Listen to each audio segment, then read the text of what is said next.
pamilya o mga member ng pamilya ni Mama Nancy po, no? Na makapagbahagi sa bawat isa ng kanilang mga memories with Mama Nancy, yung mga aral na natutunan natin nung habang nabubuhay pa si Mama Nancy. No? So simulan po natin sa kanyang mga nagagandang anak.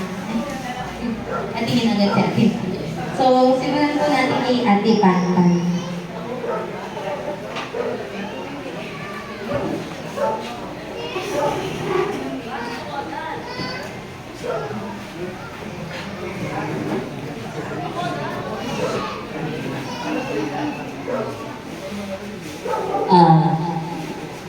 Gandang gabi.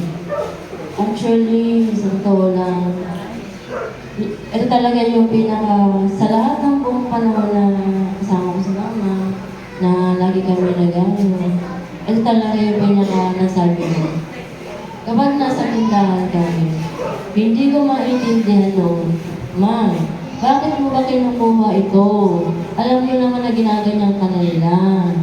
Tapos sasabihin ng mama, kuhanin mo na.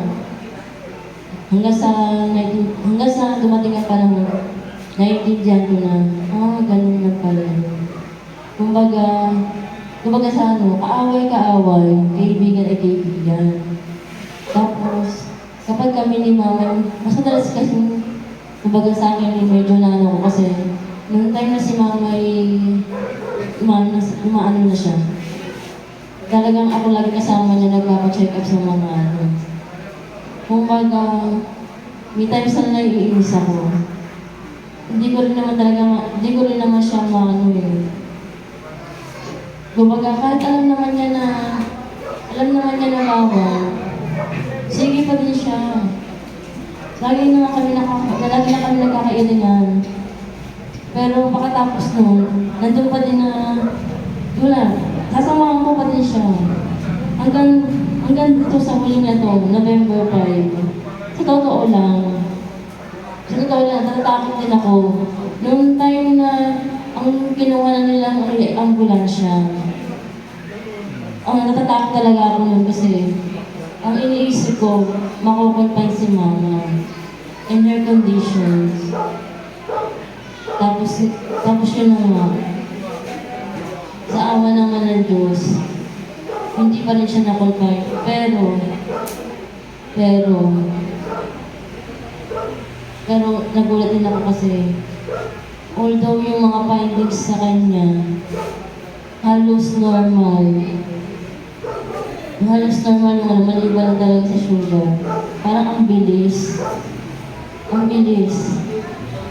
After na days, hindi man lang namatay siya na parang natutulog lang. Hindi rin naman ako nakahalaga kasi hindi na ako kinukulit. Yan na yung tatayo, babang. Tapos lulukuhin ko pa. Lulukuhin ko pa nga. Pero nung araw na yun, nagtaka ko, bakit parang hindi na daw kinukulit ni mama? Tapos, ito na nga, hindi na nga ako nang kinukulit. Umiyak na si Nixon, nagtuturo. Tapos si Bob pinulsuhan na niya. Ako nakipulso din. Kaya lang talaga hindi ako marunong Kaya napamura pa ako. Tapos, after nun, hindi pa ako nakaiyak kasi parang hindi pa nagsisingkin. After na sa shuttle, yun na talaga. Talaga nang halos parang nung ako napayak, hindi ko alam, naiiyak na lang pala na ganun. Tapos, ewan ko, basta wala na ako parang, nandun pala yung parang wala ka nang So, ganun pala yun. Nung nakatungtong ako sa company, akala ko kaya ko magtrabaho. Hindi rin pala. Kaya after nun, kasi sinabi nila na, umuwi ka na. Pero, kung sa yun, wala akong makialam dun Pero parang yung Lord ko, parang after to, talagang wala. Pero tatandaan mo kahit nagkakayaringan tayo, alam mo naman, sa totoo lang, mahal lang natin sa ngayon.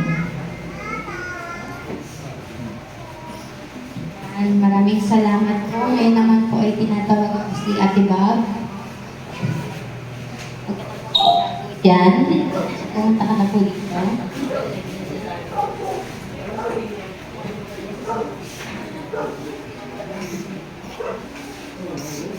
Siguro yung sasabihin ko na lang kay mama yung ano, yung huling ano lang.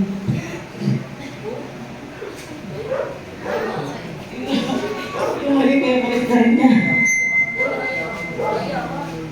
Kasi, nagturo na yun si Trixie sa kwarto.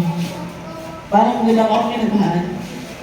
Kasi, yung sa pati ng higa namin, doon kasi sinasalo lagi ni mama.